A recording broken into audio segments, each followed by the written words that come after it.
My name is Ruth Wood. I'm 29 years old, and the day I found out my family lied about my grandfather's death was the day I stopped pretending I mattered to them. It was a warm afternoon in February, and I had just arrived in front of the old ranch house in Shreveport. The wind chimes on the porch made a soft clinking sound. That sound used to mean peace and happy summer days, but now it felt strange, almost empty.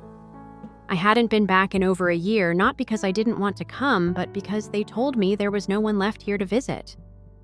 When the front door creaked open, I didn't get a hug. Instead, I heard a voice that was as rough as the rusty screen door. "So, you finally decided to show up," Grandma said. Her arms were crossed and her eyes were sharp. I froze. Her words hurt more than I thought they would. "Grandma, what's going on?" I asked as I stepped closer. "They told me you were in a nursing home, that you and Grandpa." She raised her hand to stop me. It shook a little, but the meaning was clear.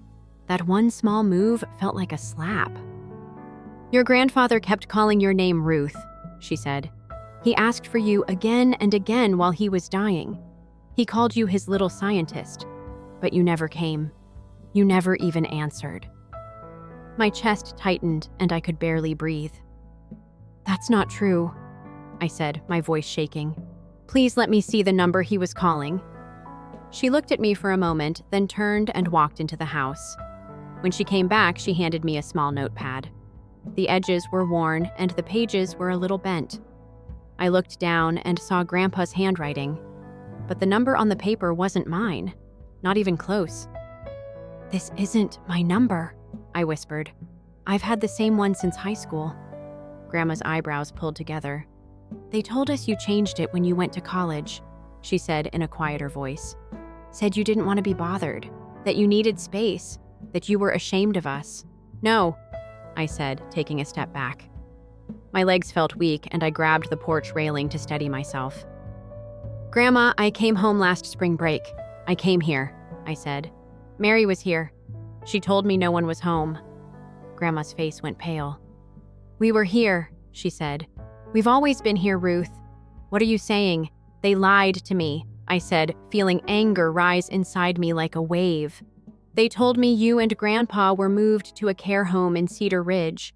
They said visitors weren't allowed because of quarantine. They said it was better if I stayed focused on school." Her lips parted, but she didn't say anything at first. She looked shocked, like someone had taken all the air from her chest. "They said you didn't want to see me," she finally whispered. "They said you had a new life now, and we weren't part of it." A shaky, bitter laugh slipped out of me. "I never said that," I said. "They cut me off from you on purpose. They didn't even tell me Grandpa was sick until it was already too late. They told me the funeral was at 2 p.m. today. I went to the church, and it was empty."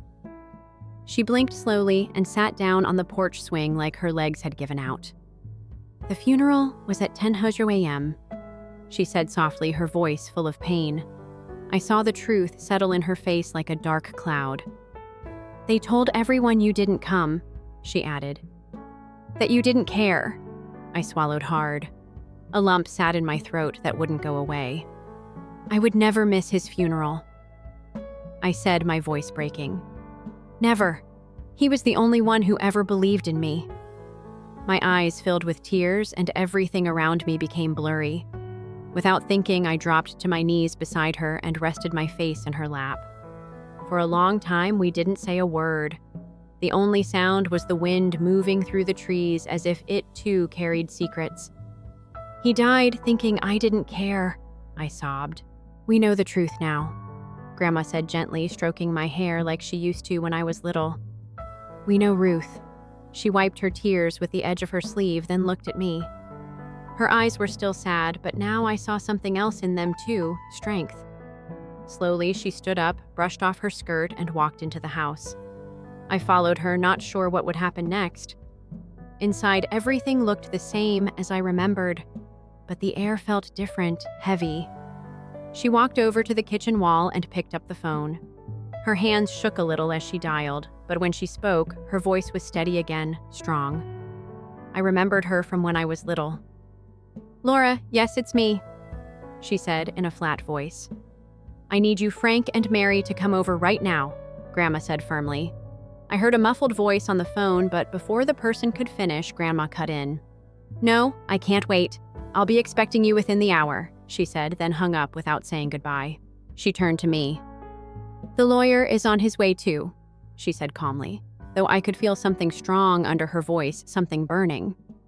Your grandfather left behind a few things. They need to be read out loud in front of everyone. I didn't say anything. I just nodded. I wasn't ready for what was coming, but I also had nothing left to lose. An hour later, the doorbell rang. Stay in the kitchen until I call you, Grandma said softly, placing her hand on my shoulder. I sat at the small kitchen table, the same one where Grandpa used to sit and drink his morning coffee while reading the science articles I cut out for him. Through the wall, I heard their voices. My mom sounded too cheerful, like she was pretending. My dad spoke with his usual fake kindness. Mary let out her usual bored sigh. Then there was silence. Finally, I heard Grandma's voice sharp and clear. Please, everyone take a seat. Mr. Samuel Johnson is here to read Justin's will. That was my cue. I stepped into the living room. All three of them looked up at once. My mom's fake smile dropped. My dad turned pale. Mary opened her mouth, but no words came out. I could almost see the thoughts running through their heads. Why was I here? Why had Grandma called them all like this? Mr. Johnson opened his briefcase slowly. He took out a thick envelope. It looked like it didn't just hold legal papers, it held secrets too. He cleared his throat and began. I, Scott Wood, being of sound mind and clear purpose, declare this to be my last will and testament. The room went completely still. Mr. Johnson kept reading. To my beloved wife, Linda Wood, I leave our family home and a lifelong financial allowance to support her comfort and care. Grandma's face stayed calm. She already knew. To my granddaughter, Ruth Wood, Mr. Johnson read, I leave the newly built research center at 240 Imperial Drive.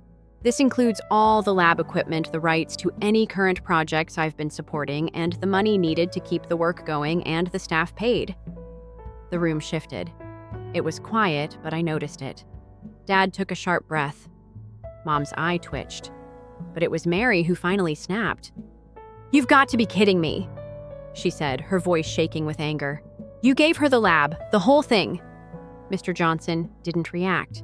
He just kept reading. And finally, the rest of my estate, my accounts, assets, and investments will be split equally between my two granddaughters, Ruth and Mary Wood.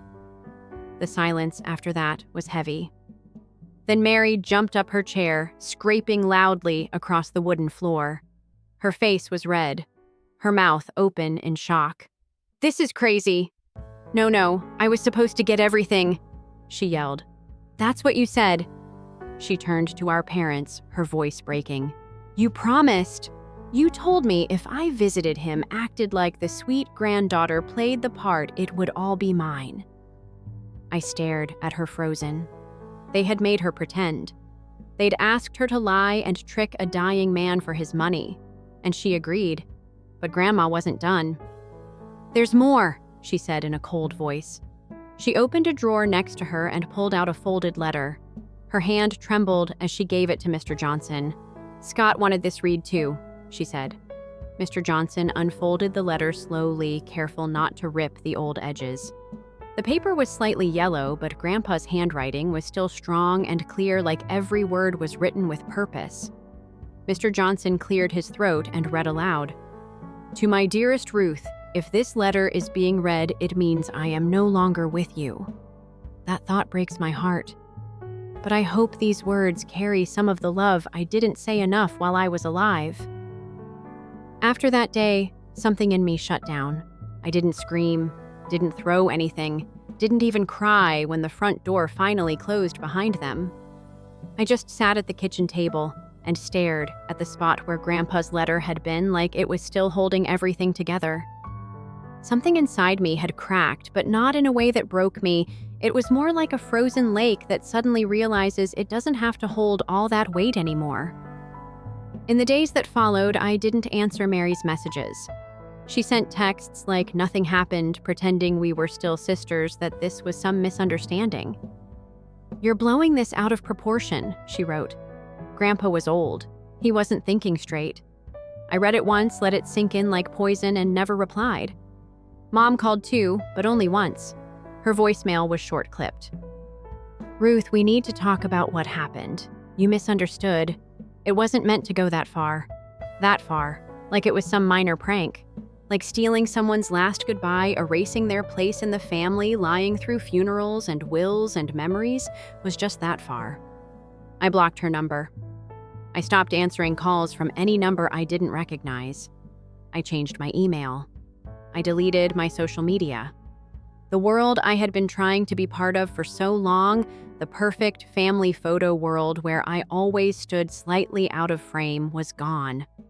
And honestly, I didn't miss it. Grandma and I spent our mornings on the porch, her with coffee, me with notebooks and grant proposals. She didn't talk much, but when she did, her words had meaning. "You don't have to explain," she'd say. I watched it all for years. The first week I started noticing things I hadn't before. Mary had left behind a pair of designer sunglasses on the bathroom sink. A little too obvious to be an accident. I dropped them in a donation bin without a second thought. Then came the letters. Thin envelopes from banks I'd never opened accounts with. One addressed to Ruth M. Wood, which I never used, another with a balance summary for a loan I didn't know existed. It didn't take long to figure it out. Mary had been using my name. Not just casually, but legally. Credit cards, a car rental, even a failed business venture listed under my name and social. At first, I felt like I couldn't breathe. Then I felt something else, clarity. They hadn't just cut me out of the family.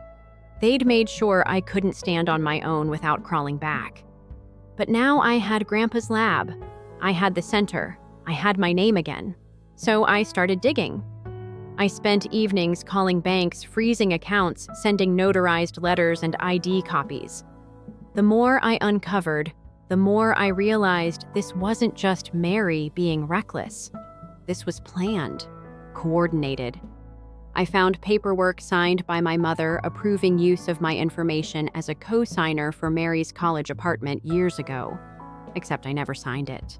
That night, I sat in the lab alone, surrounded by beakers and research models, and realized something so sharp it felt like it cut through years of fog. I wasn't the disappointment. I was the insurance policy. I was the quiet kid with the good grades, the one they could mold into whatever form they needed. Until I stopped fitting, until I became inconvenient. The next morning, Grandma handed me an envelope without a word. Inside was a copy of a letter Grandpa had once sent to a lawyer requesting an inquiry into any unauthorized financial documents signed in Ruth's name. He had started piecing it together before he died. That was the first time I cried since the funeral. Not because I was sad, but because I finally felt seen. Validated, like I wasn't crazy, like the years of feeling small, of being told I was imagining things, of being told to just be nicer to your sister or don't make waves weren't just in my head. 1 week later, I filed the paperwork for identity theft. Another 2 weeks, and I had a legal advisor from Grandpa's old firm helping me trace the extent of the damage.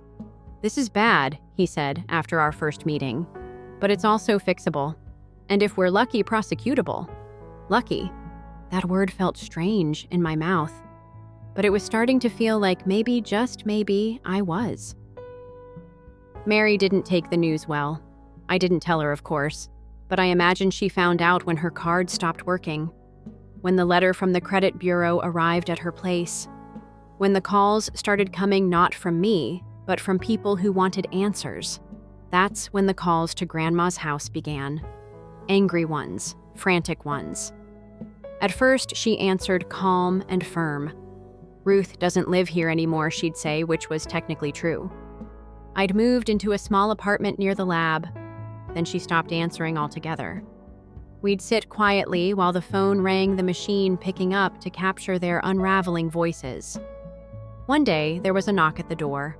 I was visiting, helping Grandma sort through old photo albums. We both froze. "Don't answer it," she said, but I already knew who it was. Mary, standing on the porch like she owned the place. Her makeup perfect, but her hands shaking.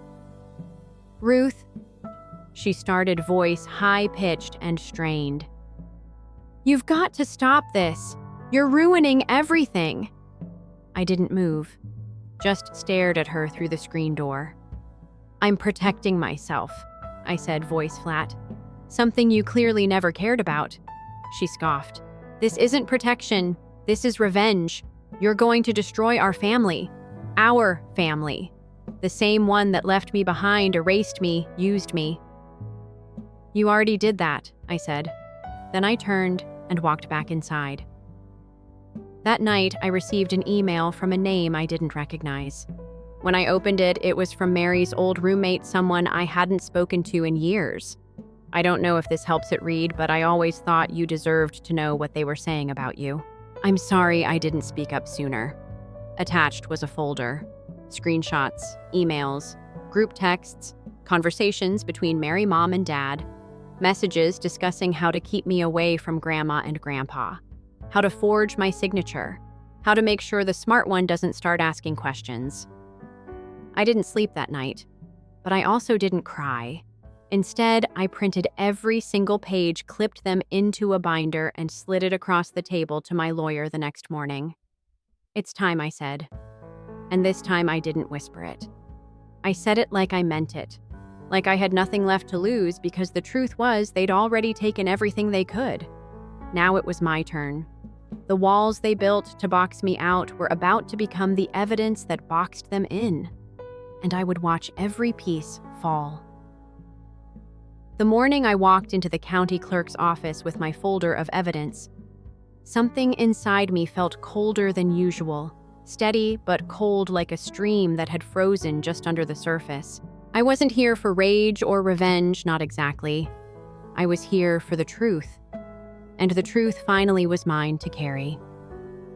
My lawyer, Mr. Henry Caldwell, was already waiting inside tie, slightly askew expression, unreadable but eyes sharp. "You ready?" he asked, and I just nodded. We filed everything: identity theft, fraud, misrepresentation, even emotional damages based on the forged funeral timing and restricted access to my grandparents.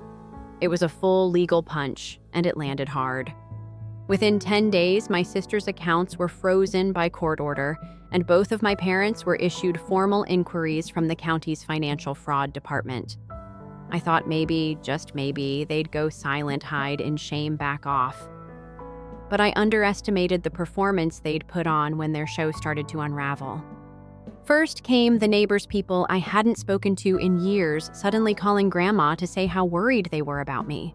We heard Ruth's making wild accusations, one of them had said, as if I'd accused them of alien abduction, not financial theft. She always was sensitive. Then came the Facebook posts.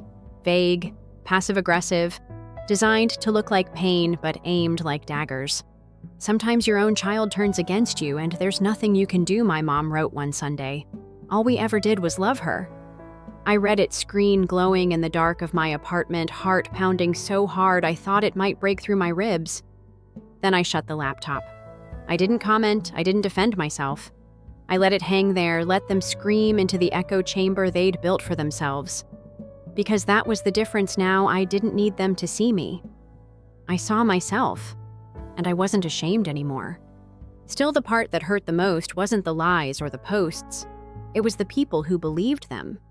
Cousins I grew up with, old friends from school, my godmother who'd once braided my hair on the back porch while telling me I'd do great things someday.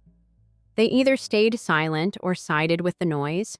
One even messaged me privately saying, "I don't know what happened, but family is family." That sentence felt like a slap. Family is family, as if the blood in our veins should excuse betrayal, theft, and erasure. As if I was the one tearing it apart just by finally refusing to be used. But then came the letter, handwritten, postmarked from a tiny town 2 counties over. I opened it slowly, expecting another warning, another guilt trip, but instead it started with, "Dear Ruth, I don't expect forgiveness, but I owe you the truth. It was from my Uncle James, my father's estranged brother. The black sheep, or so they always said. He'd disappeared from family gatherings after I turned 10. No one ever talked about why. In the letter, he told me how he'd seen the same patterns, the same games, how he had once been manipulated into signing over land that was meant to be shared, how they twisted his silence into shame and painted him as unstable. You remind me of me, he wrote, but smarter, braver. I ran away. You stayed and fought. He enclosed documents, old tax forms, letters, even a copy of the original deed with my father's signature beside a suspiciously shaky second name. I read it all in one sitting, hands trembling, the letter shaking like it had a heartbeat of its own. And that was when the idea came. I didn't just want to defend myself, I wanted them exposed. Not to hurt them, to stop them, to end the cycle. I gathered everything, my documents, James's evidence, digital files, screenshots, the notebook Grandpa had given me when I was 12. I created a timeline, named every incident, every manipulation, every signature that wasn't mine. And then I made a choice I didn't think I ever would. I called the local paper. Not the big city one, the town paper, the one Grandma still clipped recipes from. I didn't give them everything, just enough. Just enough to tell the story of a young woman robbed of her identity by the very people meant to protect her, of a family legacy twisted into leverage, of a girl erased from her own history.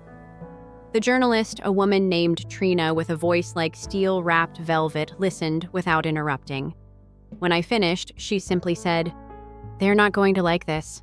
I'm not doing it for them," I said. "I'm doing it for every girl who was told to stay quiet because speaking up might make things worse." The article ran on a Thursday morning. The headline wasn't dramatic, just truthful. Local woman sues family over identity fraud and inheritance manipulation. It included my name, a carefully cropped photo, and quotes from both my statement and court filings. It didn't mention Mary or my parents directly, but it didn't have to. Anyone in town could connect the dots. The fallout was swift.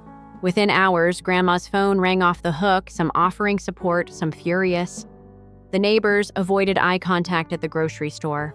Mary posted a long, rambling defense online filled with, "I was just trying to help, and she's twisting everything." But the damage was done, and for once, it wasn't mine. A week later, I received a call from the district attorney's office. They wanted to open a broader investigation. Apparently, I wasn't the only one whose identity had been borrowed in the Wood family tree. There were accounts tied to other cousins, unexplained credit activity under an old great-aunt's name, even a grant fund rerouted without explanation. What I had uncovered was only the beginning. I hung up the phone, sat on the floor of my tiny apartment, and laughed, not because it was funny, but because it was finally real. I wasn't imagining it. I wasn't overreacting. I was the match that lit a truth they'd buried in darkness for years, and the flames were just getting started. The hearing was set for early June, and by the time we walked into the courthouse, the air outside felt heavy with everything that had been unspoken for years. I wore a charcoal gray suit and flats I bought secondhand, but polished to perfection.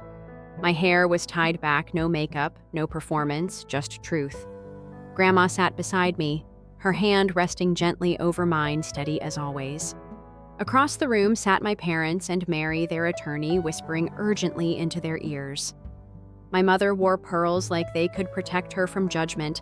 My father's tie was too tight, and Mary looked like she'd rehearsed an entire redemption arc. Teary-eyed, soft-spoken, just enough trembling in her voice to play the part of the misunderstood daughter. But this wasn't a dinner party or a community theater show. This was federal court, and I had receipts. The judge was firm, but fair. We presented our case first, led by Mr. Caldwell, with the precision of a man who'd built a career on exposing lies one comma at a time.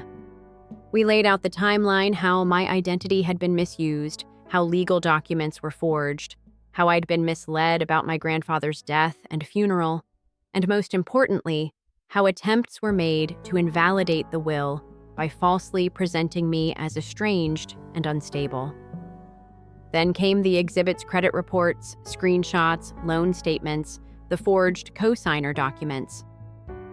James's letter, the notarized affidavit from the bank manager who remembered Mary opening a joint account with her sister's permission, and the security footage that showed I wasn't even in the state at the time. Every page we submitted was like a stone being stacked higher and higher until even the judge's brow furrowed with discomfort. When it was their turn to speak, the tone shifted. Their lawyer claimed miscommunication, family misinterpretation, youthful mistakes. Mary cried on cue, saying she only did what her parents told her. My father said he was under emotional stress during Grandpa's final months. My mother clutched a tissue and whispered about how she just wanted to keep the family together. And for the first time in my life, I didn't shrink under their words. I didn't flinch. When asked if I'd like to respond, I stood up slowly, heart steady, and said, "Your Honor, this isn't about misunderstanding. It's about manipulation. This isn't the first time they've rewritten a story to make themselves the victims. It's just the first time I had proof." Silence followed, the kind that swallows everything. The judge asked a few more questions, reviewed the files, then adjourned for deliberation. We waited outside the courthouse hallway, echoing with footsteps and whispered speculation. Mary avoided my eyes. My mother sat rigid, staring straight ahead.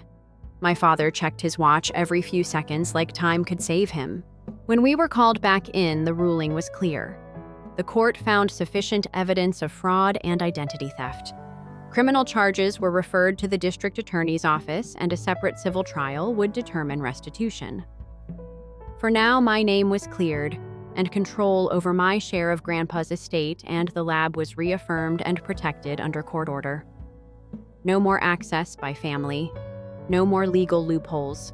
The judgment hit them like a brick wall. Mary gasped. My mother clutched her chest like the truth physically hurt her. My father stared at the table, jaw clenched so tight it looked like it might shatter. But I didn't look at them. I looked at Grandma. She gave me the smallest nod. That night, we sat on her porch under the creaking wind chimes. She handed me a small wooden box Grandpa had kept locked in the closet. Inside was a photo of him and me in the garden, a tiny fossil I'd found when I was 9, and a note in his handwriting that simply said, "She is not a storm. She is the one who builds after it." I held that note against my chest for a long time. In the days that followed, the community that once praised my parents for their perfect family began to unravel that illusion. Old neighbors reached out with apologies. One teacher wrote me a letter saying she remembered how I used to stay late at the science lab after school while Mary was driven home in their new SUV. Former classmates shared stories of how Mary used to talk down to me in front of them, how my parents laughed when she did. One even said, "We thought you were just quiet. Now I see it was survival." But the most unexpected call came from the university. They'd read the article, reviewed my work at the lab, and offered a visiting research position to collaborate with their environmental science program. It felt surreal. Like after years of shouting into a void, someone finally turned around and said, "We hear you." I accepted, quietly, with the kind of grace you don't show off. Mary tried to retaliate. She filed a countersuit, claimed emotional distress, said I was smearing her name and destroying her chances of success. But when her financial records were subpoenaed, it turned out she'd also falsified college grant applications, misused foundation donations tied to Grandpa's name, and made payments labeled consulting to herself through the lab's old account. Her case was dismissed. The DA's office began an investigation into tax fraud. My mother sent a letter next.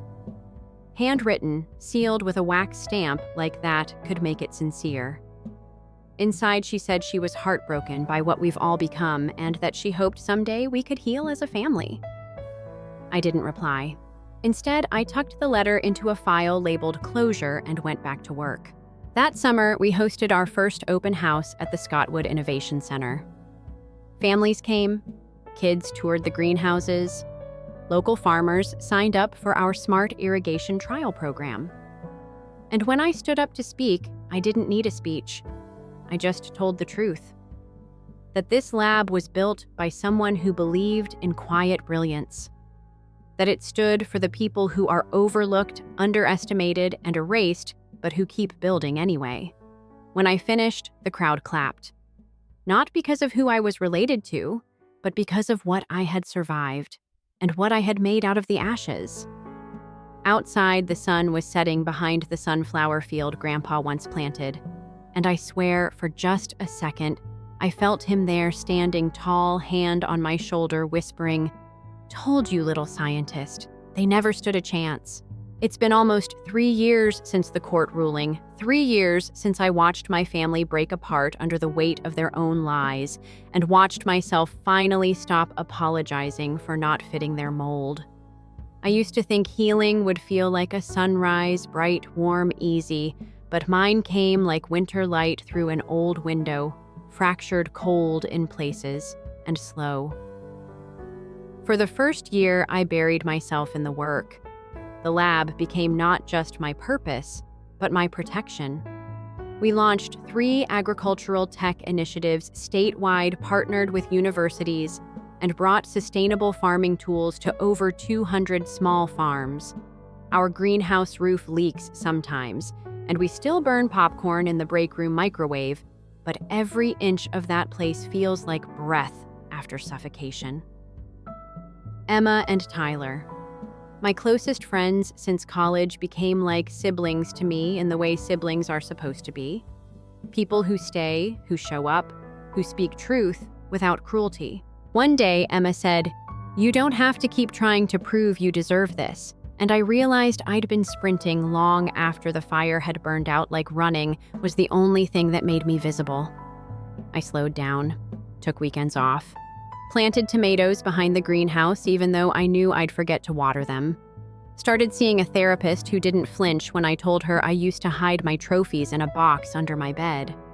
She taught me that it's okay to grieve people who are still alive, that walking away doesn't mean I stopped loving them. It means I finally started loving myself more. But the silence wasn't always peaceful. There were days I missed my mother's voice. Not the words, but the rhythm of it on a good day. I missed the way my dad used to make pancakes on Saturdays like we were a real family. I missed the version of Mary that only existed in my memory before the betrayals when we were just 2 little girls running barefoot across the ranch pretending we were explorers. But missing people doesn't mean you invite them back. That's what I remind myself whenever the emails come, because they still try. My father wrote once to say he was sorry for the misunderstandings. My mother sent me a link to a Christmas card website with our names already filled in like auto-generating forgiveness was a click away. Mary reached out the week her charges were finalized. Her voice message said, "We're still sisters, no matter what." Like that phrase was a broom that could sweep everything under the rug. I didn't respond. I don't respond. I keep every message in a folder marked proof of growth because the real proof isn't in the paperwork or the rulings, it's in the way I no longer flinch when I hear their names. It's in the quiet comfort of the life I built with no strings attached, no lies folded inside love. Last fall, I bought Grandma a small house closer to the lab. She cried when I handed her the keys, said she never expected to see peace this late in life. We planted sunflowers in her yard, the same kind Grandpa used to grow, and every evening we sit on the porch and drink chamomile tea, letting the day settle around us like a soft quilt. Sometimes we talk, sometimes we just listen to the wind. She told me once justice doesn't always feel like a parade. Sometimes it just feels like being able to breathe. And she was right. My revenge wasn't the fireworks and headlines kind. It was a quiet reclamation. A taking back of space I was told I didn't deserve. A refusal to be erased. The community eventually stopped whispering. Some apologized, most just looked away, embarrassed. They once clapped for a mask that finally cracked. The article faded from circulation, the court records gathered digital dust, and my name, my real full name, started appearing on research panels and conference lanyards instead. I was asked to speak at the National Environmental Science Summit this year. I walked onto the stage with my head high, no ghost in my throat, no apology in my pocket. I talked about sustainable agriculture, yes, but I also talked about the power of being underestimated, of growing in the shadows, of how sometimes the strongest roots are the ones you don't see until the storm passes. Afterward, a young woman came up to me and said, "I think I'm the invisible one in my family too. How do you make them see you?" I looked at her and said, "You don't. You stop looking at them and start looking at you. You build the life they said you couldn't. And one day they'll have to watch from the outside." She nodded like I'd handed her something sacred. Maybe I had. Maybe that's what healing is, turning pain into a bridge for someone else. Not carrying them, but lighting the way. I still have Grandpa's letter in my desk. I read it sometimes on hard days, the way someone might touch a scar just to remember they survived. And every year on his birthday, I go out to the back field behind the lab where we planted a small grove of oak saplings in his honor. I sit under the tallest one, close my eyes, and say, "I hope you see me now." Because I know he does. Not in some magical way, not in fairy dust and feathers on the windowsill, but in the way I stand tall, in the way I speak, in the way I've stopped asking for permission to exist. This isn't the ending I thought I'd have. There's no big family reunion, no tied up in a bow forgiveness, just space. Space where grief can breathe, where truth can grow, where I can finally be the woman he always knew I was becoming. My name is Ruth Wood. I am 32 now, and I am no longer the quiet one waiting to be chosen. I choose myself, every day. Story 2. Honey. She is more deserving. Without even raising her gaze from the elegant cupcakes she was arranging on a tiered pedestal, Mom replied, "Helen has consistently prioritized her education. You've always been interested in other things." That statement was as rough as a slap. I had my medical school graduation in my hand as I stood in our kitchen. It is still brand new and gleaming in its frame, attempting to comprehend her recent statement. "Mom, both of us received awards at graduation. Our GPAs were exactly the same." Despite my trembling hands, I spoke in a steady tone. "How come you and your father would settle all of Helen's student loans, but not mine, my mother's side?" And gave me a final glance. I recognized the same weary, disheartened expression on her face. "Your sister isn't receiving assistance from a wealthy mentor like Dr. Barsky. You have always been in a better position." She didn't. It nearly made me chuckle. Since I worked for it, my research advisor was Dr. Judith Barzee. I acquired the position by working in the lab for 72 hours while Helen and our dad went skiing in Gunnison. The alleged benefit they cited was that while my twin sister had all of their financial and emotional support, I worked myself to the bone. For spotting my own possibilities, I am thus being punished. I questioned, attempting to hide my anguish from my tone. At that moment, Dad entered and put his arm around her. "Mom?" "Rachel, no one is punishing you. All we're doing is being practical. You don't require as much aid as your sister does. You have always solved problems on your own. Resourceful." Their favorite word was that. Their justification for skipping all of my research presentations throughout college. However, traveling across the nation to attend Helen's volleyball matches. Helen received a new automobile for her 22nd birthday because of it as well. I received a gift card to a petrol station. Helen's debt-free status was celebrated with a lavish party tomorrow. Of course, it was planned by Mom and Dad. They invited her friends, our entire extended family, and even a few of our former instructors. The invitation stated that Helen's accomplishments, such as completing medical school, were unquestionably her own success, and not solely the product of our parents' financial support. I finally picked up my luggage and said I have to leave. Tomorrow I work an early shift at the hospital. "Are you still planning to attend Helen's party?" Mom inquired. She sounded quite anxious. "It's about how I'm not there, not about me. May have an impact on Helen's special day." "I'll be present," I said, despite feeling nauseous at the prospect. My phone buzzed as I was making my way to my car. It was Dr. Ritchie's message. "I urgently need to talk to you regarding the Patterson Fellowship. Significant news." I gazed at the display. I had a chilling sensation. Favoritism from my parents was no longer only upsetting. Everything was going to get embarrassing. Furthermore, I was unable to stop it. Since the day we were born, Helen and I had been moving in opposite ways. I arrived first. 7 minutes later, she did the same. According to what our family likes to claim, I was quiet and collected, while Helen sobbed loudly and forcefully. Perhaps that was where it all began. Helen was the social twin growing up in Indianapolis. She excelled in sports and had little trouble making friends. I kept to myself. I read about everything from stars to animals in the library most of the time. When I won science fairs, our parents attended all of Helen's soccer matches and dance performances. They simply patted me on the head and said, "Good job, Rachel." This trend was established by the time we were in high school, when we both declared our desire to become doctors. For Helen, our parents were ecstatic. For me, they discussed if I could handle it in a serious way. Rachel, medical school isn't just for the intelligent. According to my dad, it requires a lot of muscle and desire. Helen has always been more ambitious. That remark was hurtful. I had put a lot of effort into my studies at Indiana State. I worked part-time to pay my bills while maintaining a flawless GPA. Conversely, Helen found it difficult to succeed in courses like physics and organic chemistry. Without question, our parents engaged tutors for her. They paid for a top prep course when she needed to retake the MCAT.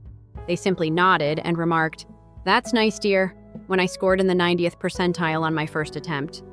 Despite everything, I didn't despise Helen. I loved her, and she was my twin and sister. She didn't want better treatment from our parents.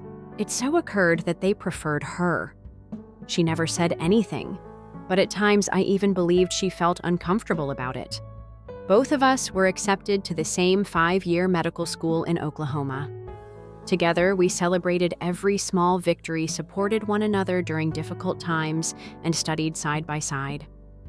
I had hoped that our parents would finally see us as equals, but they continued to find ways to minimize my accomplishments and magnify Helen's. Helen received a community service award the same weekend I was selected to present my study at a national conference. Can you guess which event our parents decided to go to in our last year of medical school? However, things took a different turn. Renowned brain surgeon Dr. Christina Ricci became aware of my studies on pediatric brain damage. I grew for the first time under her tutelage. Someone encouraged me to do better and had faith in my talents. I am silent by nature, not because of it, but because of it. Rachel, you have a unique gift for investigation. Once you see patterns that others miss, said Dr. Ritchie. You can't teach that kind of thinking. The way she saw me the morning before Helen's celebration party is how I want my parents could see me. In her office, I met Dr. Ritchie. She had silver hair and piercing crimson eyes that seemed to see everything. She was in her 70s. Her office was filled with framed articles, prizes, and photos of well-known physicians from all around the world. She gestured to the chair opposite from her desk and said, "Sit down, Rachel. I have some fantastic news." My heart began to pound. I had been anticipating a response regarding Wingate's Patterson Fellowship, the nation's best research program. The entire country would select just one medical student. The committee's choice has been made. Confidentiality, stated Dr. Ritchie. I didn't breathe. You were chosen by them. With a broad smile, she said, "Well done, Doctor. Griffin Rachel, Charlotte will be your destination." I simultaneously experienced relief, shock, and joy. The greatest honor in brain research, the Patterson Fellowship, was mine. I said softly, "I don't know what to say." "Doctor," Richie stated firmly, "you earned this." They had never seen anything like your work on brain recovery following injury. They were quite impressed with the way you integrate fresh medical research with surgical concepts. A sizable monthly stipend, housing funds, and best of all, complete loan forgiveness were all included in the program. Like Helen, I would eventually be debt-free, but I had to work for it, not with our parents' assistance. There's more. With gleaming eyes, Dr. Richie continued, "Tonight is Helen's celebration, and I've been invited. Unaware of our tight collaboration, your parents extended invitations to the school staff. If it's all right with you, I'd want to tell them about your fellowship." I felt sick to my stomach. "Doctor, I'm not sure." "Richie, this is Helen's night. My parents may believe that I'm attempting to divert their focus from her." The smile on Dr. Richie's face changed to a stern one. "I've observed how your family functions over the last 3 years," stated Dr. Richie to Rachel. "I have observed how your parents discuss you and Helen at hospital functions. I understand your hesitancy, but sometimes achievement is only respected when it is widely acknowledged." She was correct. My parents would most likely claim that the fellowship was a result of luck rather than something I merited if they learned about it in private. "All right," I answered softly. "You have the option to declare it." My phone buzzed as I walked out of her office. It was Helen's message. "Mom is spending the night at sea. It's really embarrassing. She could have done so much for us both, I wish, after we received our degrees." I gazed at the message. "See you there?" Startled. Before I could respond, Helen revealed for the first time that our parents treated us differently. There was another message. My mother gave me this one. "Remember to wear business casual this evening. Additionally, please give your sister her time. For her, this is really important." I was struck by how different the 5 messages were from one another. Perhaps I had been mistaken about Helen all along, and perhaps tonight would reveal the truth at last. For 27 years, our parents had been in hiding. A posh restaurant in downtown Oklahoma City was hosting Helen's debt-free party. The whole rooftop patio had been rented out by my parents. It must have been expensive. I noticed a large banner that read, "Congratulations, Dr. Helen," as soon as I got out of the elevator. The fact that there were now 2 Dr. Griffins in the family was not mentioned. I inhaled deeply and smoothed down my navy red dress. Helen was the focus of this evening. I refused to let past sentiments destroy my relationship with my twin, regardless of what Dr. Richie had to say. Helen hurried over from a gathering of relatives as soon as she noticed me. She wore a silver outfit and looked stunning. Her golden hair resembled mine, but it was cut short in a contemporary way, whereas mine was nice and lengthy. "Judy has already asked me 6 times if I had a partner, so thank God you're here," she added. Even though I was still a little anxious, I laughed. "You told her what Helen joked, I'm married to medicine. However, I'm open to possibilities if she knows of any individual brain surgeons." She clasped me by the arm. "But really, this is excessive. Half of the medical school was invited by Mom. Even Keith Richards is present." I turned to see Keith chatting with our father. Helen muttered, "Wow, they really went all out too much." "And why?" she added. "Only for me." Both of us received our degrees. Both of us put in a lot of work. My chest felt a little less constricted. Perhaps Helen knew better than I ever knew. Helen had gotten more credit than she was due. Helen.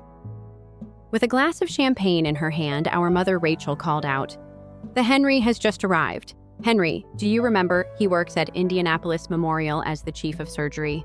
Come say hello." She gently pulled Helen away from me by grabbing her arm. After giving me a quick glance, she said, "Rachel, could you see if the Carters have released the gluten-free options?" "Sarah, your cousin is once again being particular about what she eats." Suddenly, I was tasked with handling the food while Helen was introduced to the best hospital personnel. A few things remained constant. When Dr. Ritchie showed in, I was directing the servers to the appropriate table. In a dark red pantsuit, she exuded poise and confidence. She caught everyone's attention as soon as she entered. Rachel. She hugged me and stated that with warmth. Are you prepared to hear our news? I don't know, I answered. The timing seems a little off, to be honest. Dr. Ritchie surveyed the gathering. I was hardly visible in the background of a slideshow full of pictures, a large banner with just Helen's name on it, and an elegant cake with just a picture.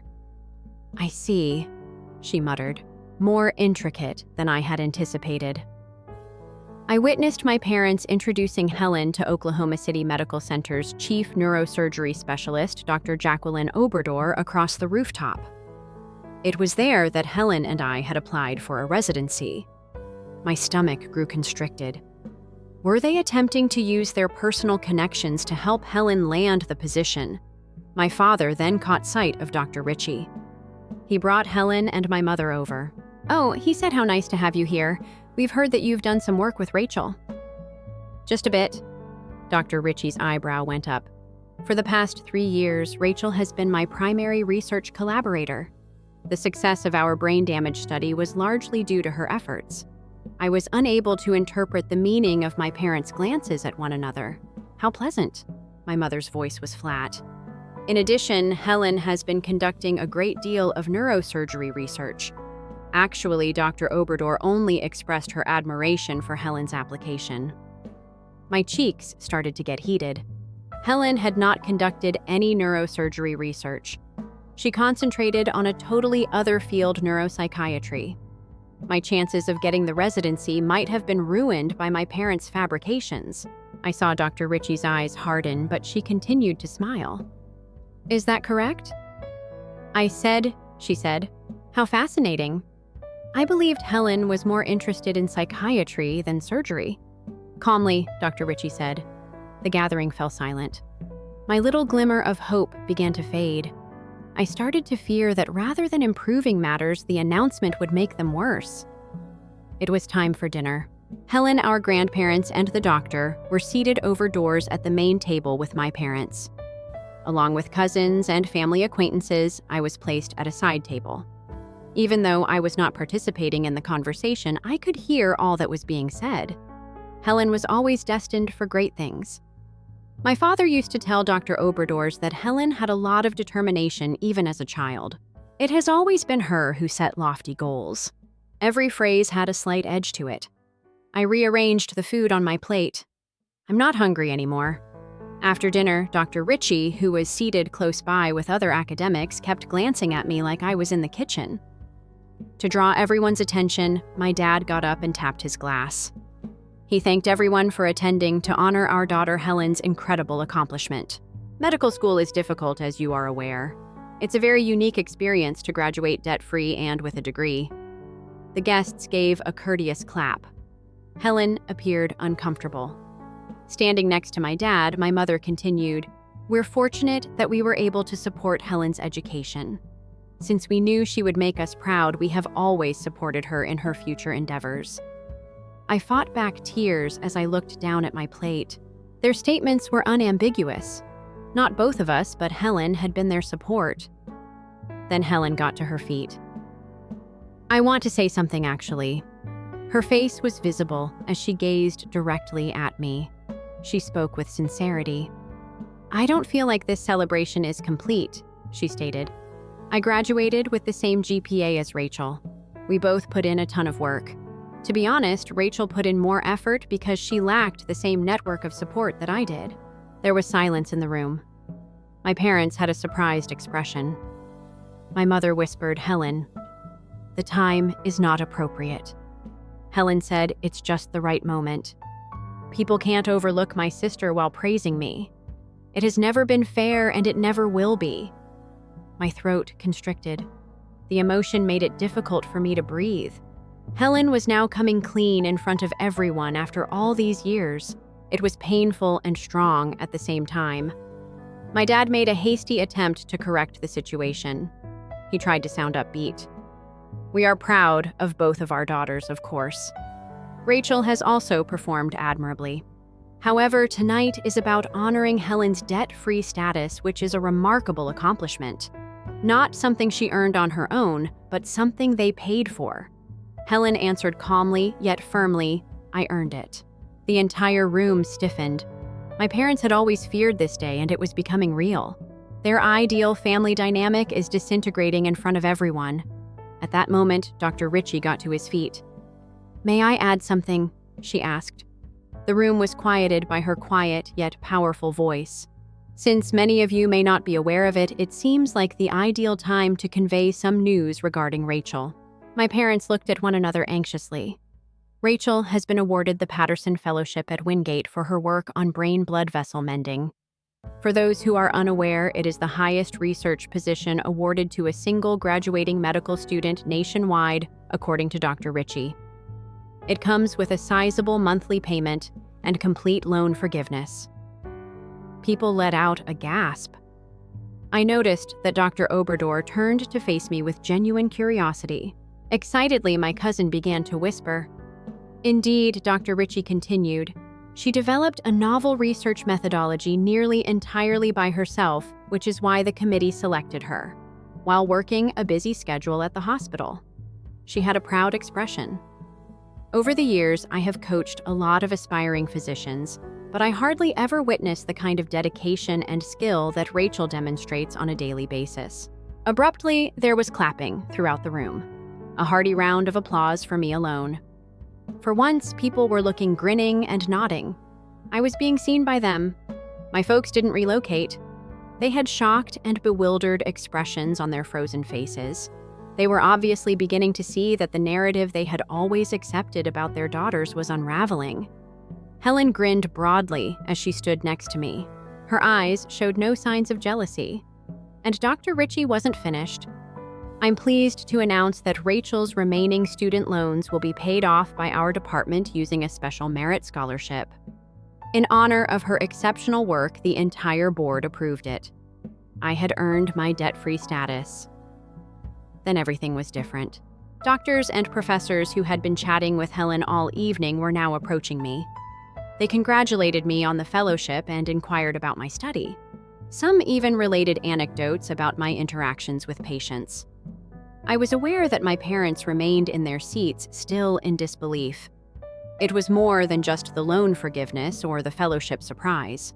They were witnessing the disintegration of their perception of me in front of everyone. All the respect now went to the calm, responsible daughter they had disregarded for years. Helen approached with her champagne glass in hand. She touched her glass lightly to mine and murmured, "Congratulations, sis. The Patterson Fellowship. That's incredible. How come you didn't tell me I claimed I didn't want to draw focus away from your party because I only found out this morning?" Helen scowled. "I did not even come up with the idea for this absurd party. It belonged to Mom and Dad. I told them it was unfair to you and too much. But you know how they are after they've made up their minds." "You did?" Startled, I asked. "I did, of course." "Looking hurt," she said. "I've always known that they regard us differently, Rachel.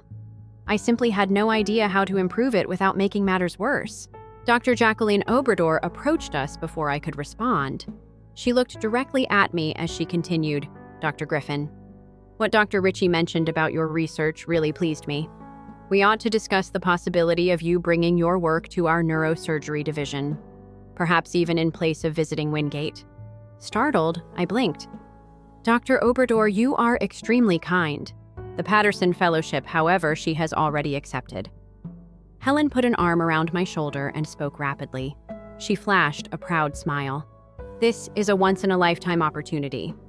However, you should be aware that my sister never stops after making a significant discovery. She'll probably start another fantastic project in Charlotte within a few months." Dr. Oberdor grinned. "Keep Oklahoma City in mind once the fellowship is over. You would be a blessing to us." "I said," she said. She then gave us each a nod. "You are both experts in your fields." When she was gone, I looked in awe at Helen. "That wasn't necessary for you to accomplish. As a resident, I am aware that you wish to remain in Oklahoma City." "I can still," Helen said. However, I won't do it by allowing your parents to manipulate events or by denying you an opportunity you merited. I don't want to be someone like that." I watched our parents eventually leave their table across the room. They began to approach us cautiously, pausing frequently to talk to visitors. Now guests wanted to discuss me. I could see they were uneasy because that was something new. Helen murmured, "Here they come." "Are you ready?" "Not really," I replied. My father was the first to speak when they arrived at us. "You were the subject of many positive remarks from Dr. Ritchie." Trying to seem proud, but obviously still perplexed, he said, "My mother also mentioned the Patterson Fellowship. That is significant. Why didn't you inform us that you were being considered at all?" "Would it have made a difference?" I asked quietly. "It's quite obvious who you care about and support." They exchanged uncomfortable glances. "Rachel, that's unfair. My father got things started. You two have always had our support." Quickly, but in various ways, my mother interrupted. "You each had distinct requirements, therefore we provided you with different forms of support," my father said. Helen gave a headshake. "Let's not do this tonight, Mom and Dad, but soon we'll have a serious conversation. Every one of us." She looked at me gravely. "No more acting like you're someone you're not." At that moment, Dr. Ritchie came to my side, preventing me from saying anything. "The Keith wants to talk to you, Rachel. In the alumni magazine, he would want to highlight your fellowship." She gave my parents a courteous smile, but her eyes were stern. She remarked, "You must be so proud to have raised two such successful daughters." Despite her word, I assume it's particularly satisfying to see Rachel's efforts finally acknowledged. Use softness to overcome. But it's extremely obvious. My parents appeared ashamed. My mother, however, said feebly, "Rachel has always been special to us as well. Too late, too little." The celebration changed everything the following week. My Patterson Fellowship became well known among the medical community in Oklahoma City. Doors that had previously been closed to me suddenly opened wide. Emails of congratulations were now coming in from professors who had refused me but had offered Helen extra aid. During my 4 years of school, classmates who had hardly spoken to me were now behaving like old acquaintances. The day after the party, my parents arrived at my flat to attempt to make things right. They came awkward smiles and gift bags. "We have been considering," putting a tiny box on the coffee table, my dad said. "We wanted to get you something unique because you and Helen are both just starting your careers." There was a rose gold watch inside the package. 7 months earlier, on Helen's birthday, they gave her the same one. "It's stunning." "It's a little late, but I stated I wouldn't pick it up." My mother flinched. "We thought you could manage things on your own, Rachel, but we understand that you may feel excluded at times." Helen required additional assistance. Calmly, "That's an easy excuse. That doesn't, however, explain why you attended every one of her presentations while ignoring mine. Why did you tell me to use free websites when you paid for her MCAT preparation? Why did you pay for her living expenses while she was in medical school, yet advised me to take out further loans?" My dad responded hastily that we had a limited amount of money. We had to decide. "Yes," I said, and once more, and once more. "Helen was your choice." Tears filled my mother's eyes. She said, "We love you both equally." "Perhaps you do. You haven't treated us equally, though," so I responded. "That won't change with a watch and a belated apology." The phone rang at that very moment. Dr. Ritchie called to discuss my relocation to Charlotte. I took the call. I'm glad I had an excuse to ignore my parents' astonished looks. I said over the phone, "Yes, I'm free to talk about the housing options. In fact, your timing couldn't be better." I was standing in my empty flat 2 weeks later. The final boxes were prepared for the movers by being packed. Helen watched me tape up one last book box while she perched on the windowsill. "I'm still in shock that you're going." "Next week," she said. "Without you, Oklahoma City won't be the same." I joked that you wouldn't notice me because you'll be too busy with your residency, but I meant it in part. Despite the fact that we had gone through medical school together, our lives were now taking distinct turns. Wingate's, with her remaining in Oklahoma City. Helen cast her gaze downward. For a long time, I can't stop thinking about what my parents did or didn't do. Because they paid more attention to me, I felt fortunate. However, I now realize that they were only forcing me to depend on them excessively. I took a seat on the windowsill next to her. "Jess, you did not do anything wrong," she added. "I didn't do enough right either." I ought to have raised my voice sooner. She let out a sigh. "You know they're heartbroken. You must despise them," Mom says, sobbing. "Like he paid for your research or something. Dad is telling everyone about his talented daughter at Wingate. Permit him?" I expressed my surprise at how unconcerned I was about it now. I am no longer defined by their acceptance. And that was accurate. Finally, the anguish of constantly wanting to be noticed by parents who never really saw me had subsided. I had seen what true support looked like from Dr. Ritchie, who pushed me when I needed it, defending me when necessary and consistently having faith in me without requiring evidence. "What comes next?" Helen inquired. "I mean with us." I grasped her hand. "We proceed. No more rivalry, just us sisters." Helen smiled and gripped my hand, saying, "I'd like that. Patterson Fellow, Dr. Rachel Griffin. I'm really pleased with you." I felt totally at ease for the first time in years. Although the path ahead would not be simple, I was at last prepared to walk it on my own terms, since it was mine. Story 3. Hello, my name is Janice. I once believed that family meant a place to call home safety and affection. However, my parents advised me to go with a packed suitcase on my 31st birthday. Thank you, but no. No farewell. Words without emotion. You're too old to get free housing here. In actuality, I covered their expenses. I assisted them with their debt. I left the lights on. They continued to treat me as though I were unimportant. However, being expelled was not the hardest part.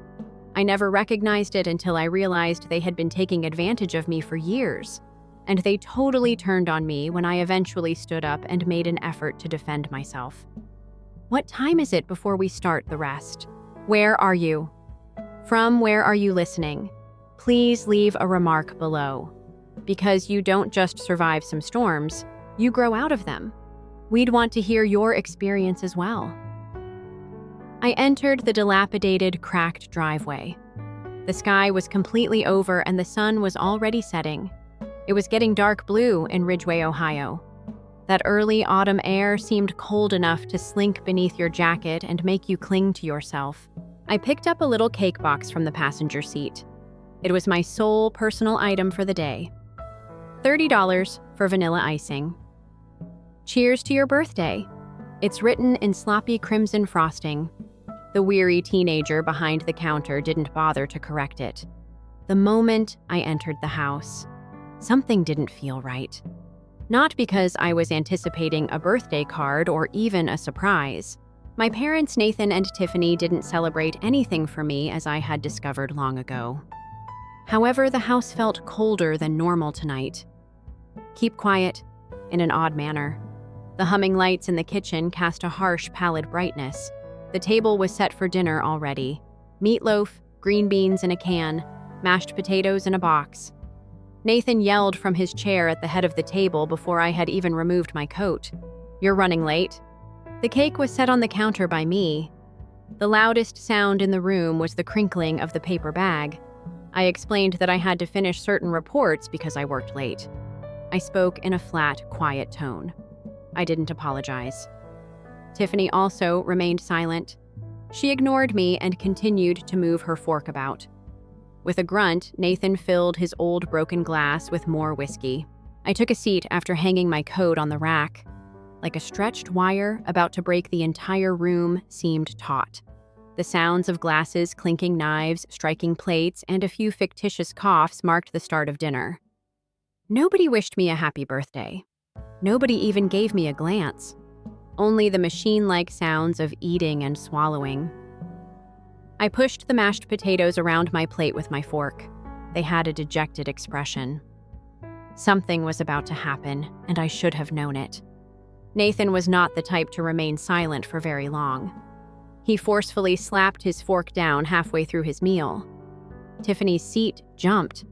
The noise was like a shock to my body. Leaning back, he gazed at me as if I were something terrible.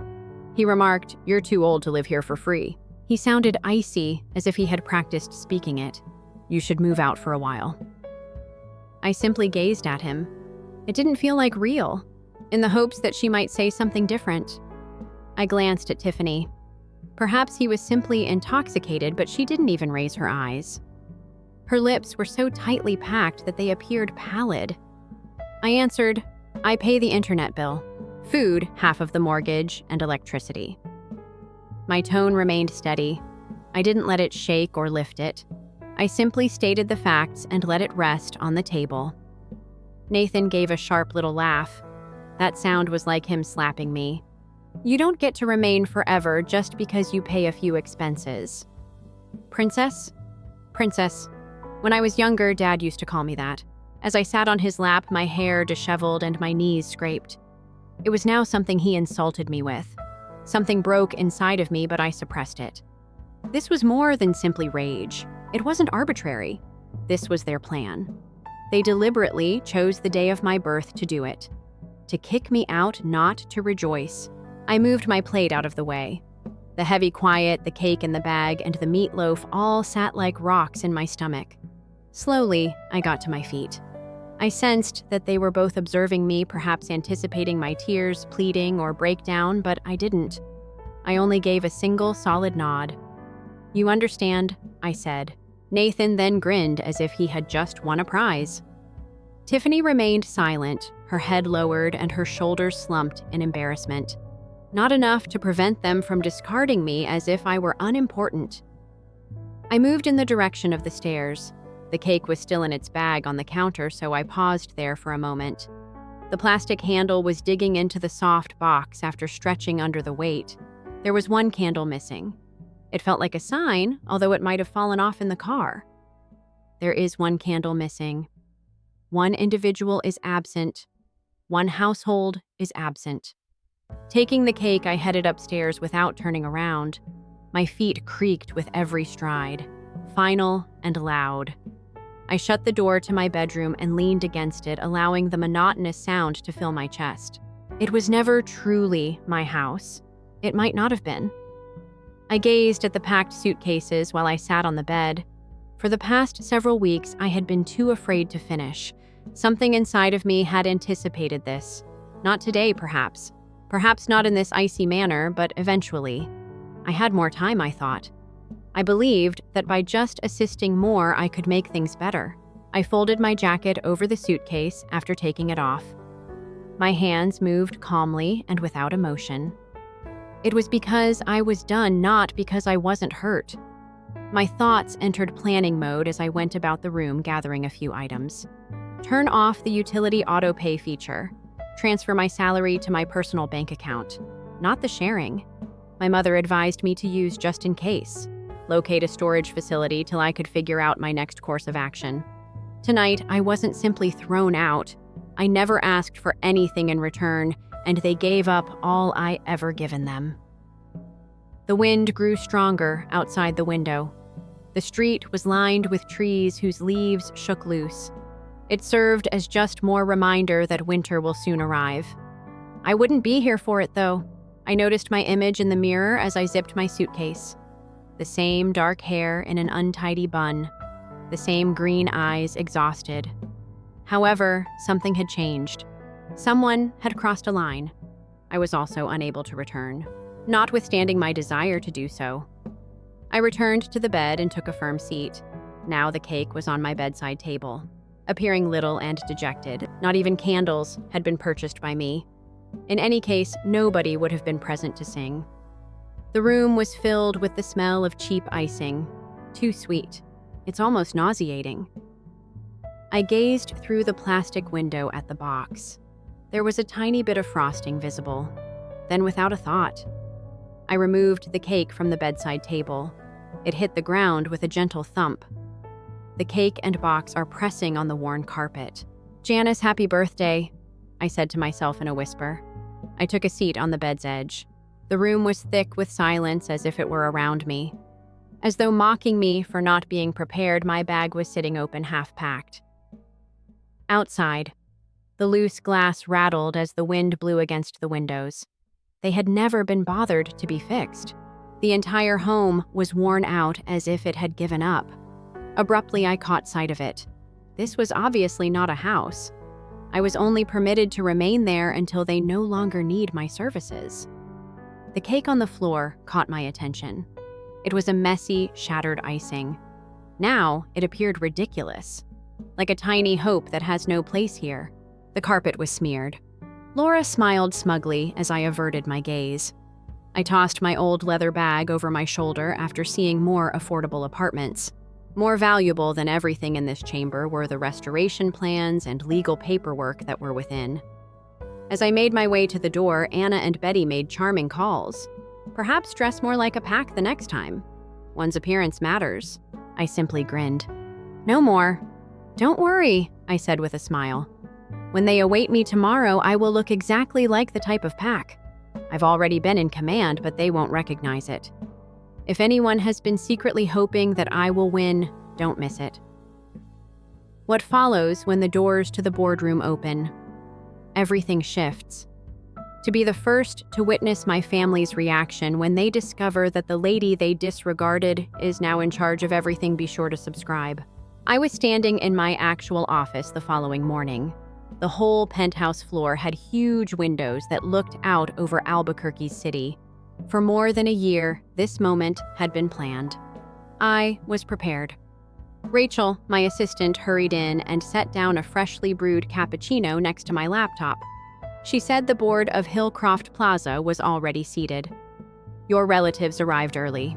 Their goal is to gain the support of the independent members. I grinned. I could see Laura and Brandon feigning confidence while grinning too much. They were secretly in a panic. According to Rachel, every audit packet is printed and given out. More issues than we anticipated were discovered by the forensic team. She hesitated for a second. Do you really want to follow through on this? There's no turning back once the truth is out. They must acquire knowledge. I spoke quietly. It doesn't give someone the right to abuse their position of authority. I glanced at my image in the window. Cardigans and jeans are out today. I was dressed in an Altuzarra suit in dark navy. It was well detailed and had crisp lines.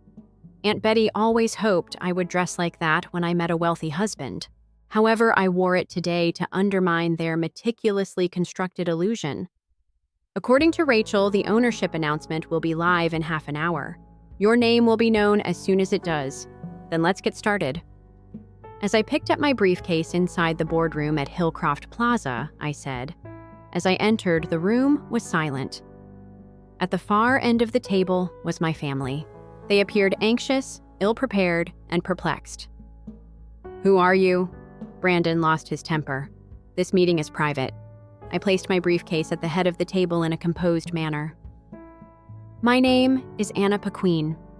I mentioned that your family mismanaged a number of businesses, including Westvine Holdings, the company that owns this property and its founder and sole proprietor. Aunt Betty turned pale. Laura started to say something, but was unable to do so. My dad tightened his hold on his pen. Anna, he muttered. I greeted them and opened the briefcase. I slid audit report copies across the table. Do you want us to review your financial records? This is absurd. Brandon stumbled. You are just what I requested. The renter, the woman wearing secondhand clothing, and the black sheep? Laura blinked incredulously. However you display apartments. I have a job? I answered, and instead of creating phony success, I created something genuine and honest. One page at a time. The truth was revealed. And the Paquin family, who are proud. In front of the board as a whole, they started to crumble. These show every single instance of financial mismanagement, every phony receipt, and every overpriced invoice. I added, holding up the last batch of paperwork. They give a detailed explanation of the financial issues that have been plaguing Hillcroft Plaza. I then started giving the board members the final few pages. I gently continued, Brandon, could you tell me how the $3 million in alleged roof repairs somehow covered the cost of your vacation house in Douglas? His face flushed. I briefly believed that he would pass out. I flipped the page. I suggested that we discuss your husband's plumbing bills, Laura. 4 times the typical cost of minor repairs. Do you want to tell the board that Aunt Betty gave a start? This is how you're going to reveal the private issues of your own family. I gave her a level look and said, "No, you all let it out." "All I'm doing is cleaning things up." My father finally said something. His tone was kind, even imploring. "Anna, we can explain, darling." "Don't." I held out my hand and said, "For years, I've seen this family utilize the labor of our great-grandfather like a bank ATM. You made fun of my modest, uncomplicated existence. I was constructing something more robust, something grounded in principles rather than conceit." Laura blinked in bewilderment. "But why live as though you were having difficulties?" I stated I wasn't acting. I led a simple life. I made wise decisions. You just thought that having money meant flaunting it. You're responsible for that. Brandon slowly shook his head. "The building on Bradford Street. Do you actually reside there?" I said I own it, as well as the majority of the block. I'm not going to tear it down either. People, not just profits, are important to some of us. Phones began ringing in the boardroom at that point. One participant read aloud while focusing on a screen. "CEO Anna Paquin's Eye Day is unusual, according to West Pine Holdings. A member of the Paquin family attested.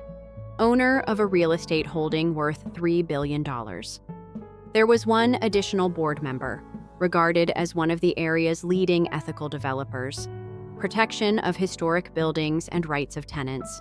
Laura appeared pallid. "This will ruin us," she muttered. "No," I answered firmly. "Starting today, this will save you from yourselves," I added. "We'll run Holcroft Plaza. To be honest, no more shady transactions, phony contracts, or treating the business like a family credit card." Brandon made an effort to come across as tough. "What happens if we disagree?" I grinned. "I'll then give these reports to the appropriate authorities. The IRS will be very curious, I'm sure." There was silence in the room. "What do you want, finally?" I glanced around the room, looking each person in the eye. "I want you to keep in mind what the Paquin name stood for before the falsehoods and the greed. In addition to making money, our great-grandfather created communities." I got up and started to collect my documents. I looked around the room and spoke steadily. "You can choose." I said, "Either find another place to live or work with me to restore what our family once stood for. Happy Valley is said to have some good rental properties." My dad's voice halted me at the door as I turned to go. "Hold on, Anna." "Softly," he said. "I was mistaken about you." After a moment, I answered softly. "You were indeed." The subsequent events resembled something from a business drama. The story of a modest Albuquerque woman who had surreptitiously amassed a real estate empire and revealed her family's errors in a pivotal board meeting was widely covered by the media. Betty resigned from 4 charity boards shortly after. After the truth was revealed, she was unable to face the public. Within weeks, Laura's husband's business failed when the audit was made public. As it happens, being truthful is important. However, not all of the subsequent events were depressing or irate. There were some encouraging changes. Brandon.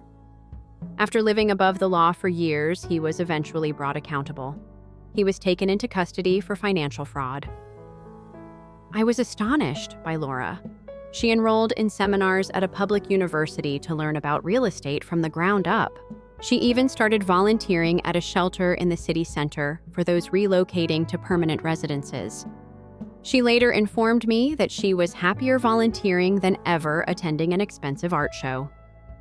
My father did something that surprised me. He begged not to take over, but to understand the business, not to offer guidance. He arrived as a student, eager to learn and with an open mind. He was genuinely interested in what I had made for the first time. I was sitting at my apartment on Bradford Street 7 months later, the identical one. At one point, everyone made fun of me for living there. I had retained it. I was reminded of my starting point. The latest quarterly results caught my attention. More than ever, Hillcroft Plaza was thriving. Tenants were content, everything was going well, and the stores downstairs were profitable. I was startled out of my reverie by a knock on the door. To my astonishment, my mother was standing there when I opened it. She looked different, wore plain denim, and didn't wear makeup. Softer. "I received your invitation." She held it up as she spoke. "A holiday celebration in the courtyard." I gave a nod. "This is most likely not your typical scene." "No, it's not," she answered, surveying my comfortable flat, "but I'm beginning to realize that perhaps the scene isn't important." She selected a framed picture of me at 24 with my real estate license beaming triumphantly from my shelf. She said, "I never asked. Why did you decide on this course since I desired to construct something tangible? Don't just purchase things and flaunt them," I urged. Slowly, she nodded. "You now have more power than any of us." I answered, "I do, but I'm not aiming for dominance. Purpose is what I'm after." She gave me a more respectful look. "Are you going to teach me, come tonight?" I said. "Get to know the families who have resided here for many years. Hear their tales. That is the true beginning of legacy." I stood at my window and gazed out at Albuquerque's glittering city lights. I had silently and gradually taken over this city. I could see out Holcroft Plaza in the distance. It no longer represented pride and greed. It now represented development and transformation. The building on Bradford Street was bustling under me. Inside, people were moving around. Laughter filled the courtyard as warm lights flickered in the windows. The building shared garden areas, antique wooden beams, and brick walls had all been preserved exactly as they were intended to be. Robust, uncomplicated, and lovely. Instead of erasing, we had restored. Messages rang on my phone. Partnership offers, invitations to speak at events, and suggestions for other real estate transactions were all made. People now appreciated and desired to work with West Pine Holdings. However, I led a basic life. I carved out time for relaxation, people, and tranquility. For me, success was not about being ostentatious or noisy. It meant creating something tangible, something durable. Sometimes the one that others despise ends up being the one from whom they learn. Furthermore, the best victories aren't always loud or spectacular. It is steady, silent, and persistent.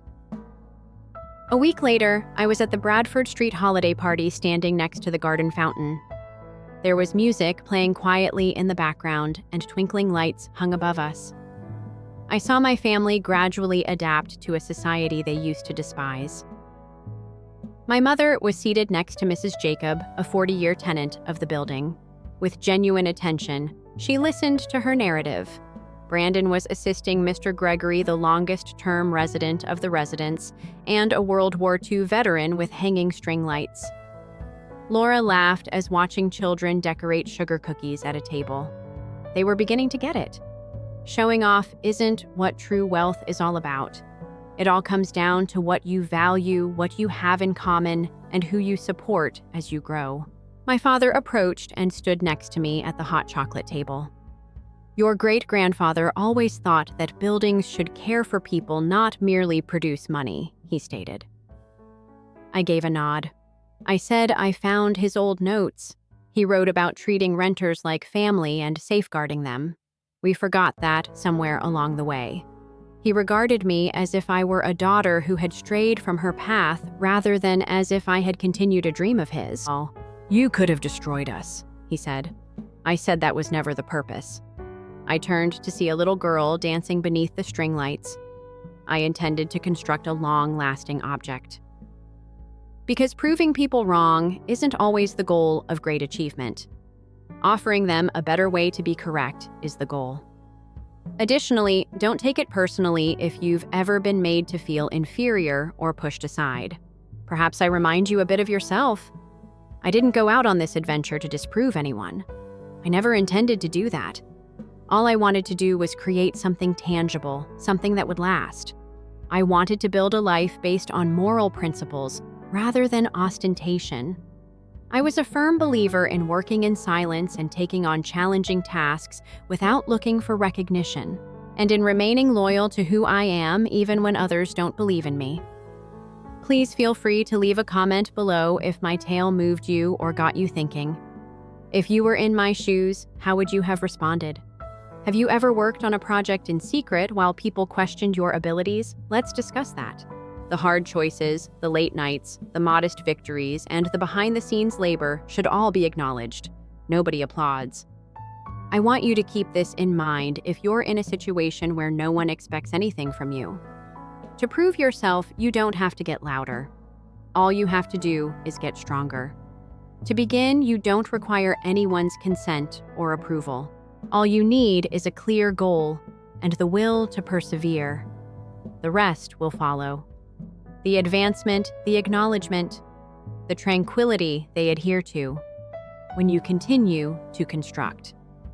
Even when it's difficult.